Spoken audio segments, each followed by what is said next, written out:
What is up, Lions fans? It's the Analytics Den here. What up, Lions fans? It's the Analytics Den here. And today I'm going to have some football talk, react to my Boise State Broncos winning it. Very happy about that. The guy you see on this video cover, his name's J.L. Skinner, projected second round pick, could maybe late first from the Boise State Broncos. 6'4", 220-pound guy. Look, and my heavens.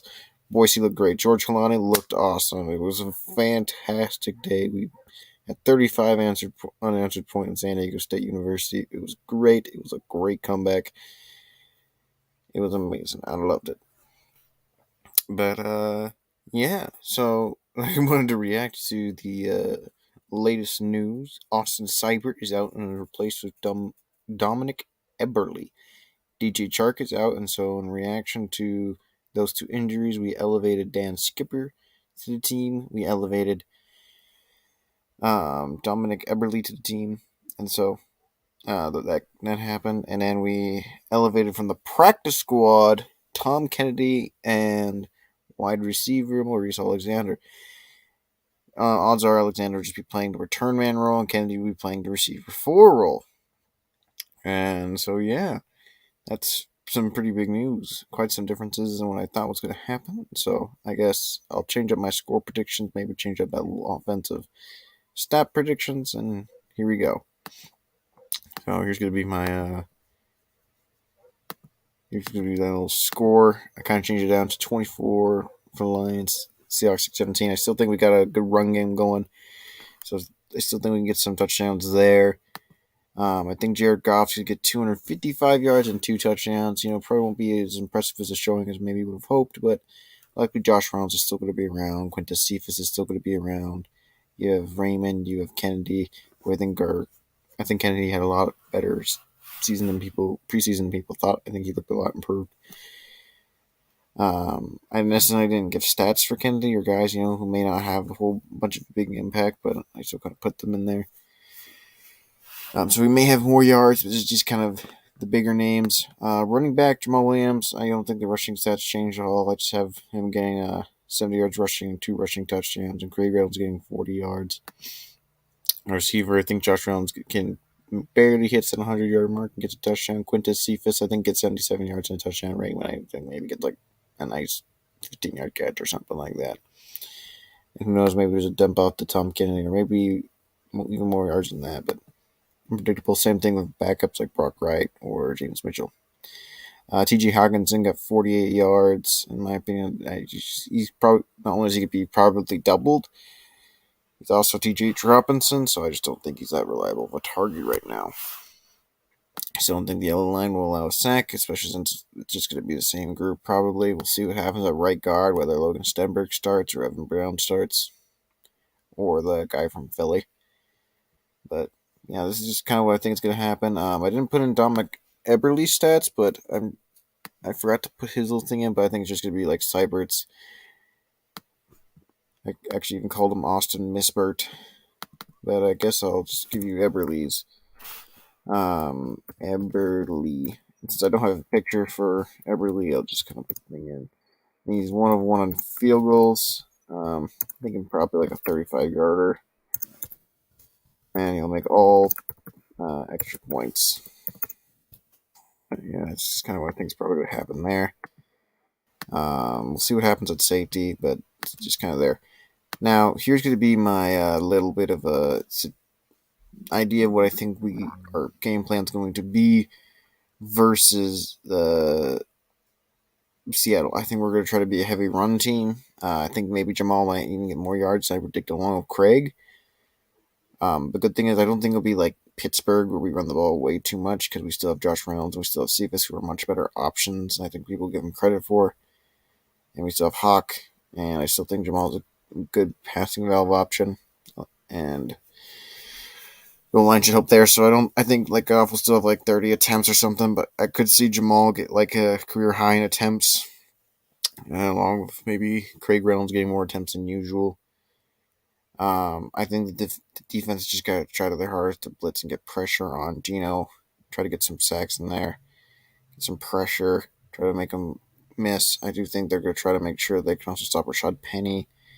Um, Probably have a McNeil out there more often, have Brockers out there more often, maybe even Benito Jones out there. Try to close gaps. Um,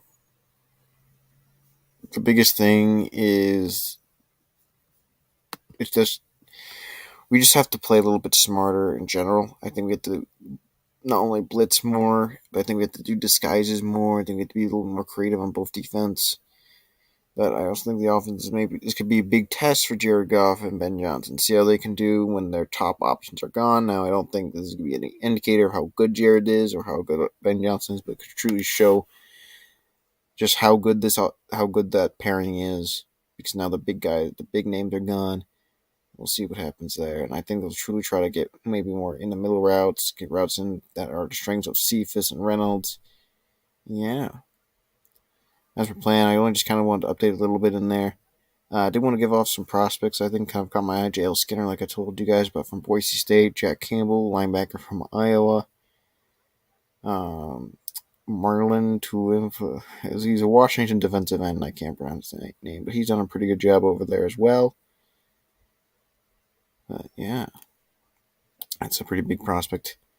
I think it's in there, but I did also want to give off something I think is interesting. So, Seattle also has their team pretty rough. Oh, frick. I did that wrong. Trying to get their rankings shown real quick. Here we go. Here's the rankings for Seattle. So, Seattle has not exactly faced the best teams in the league. Yet they're the 20th ranked defense and they've had the 28th ranked offense.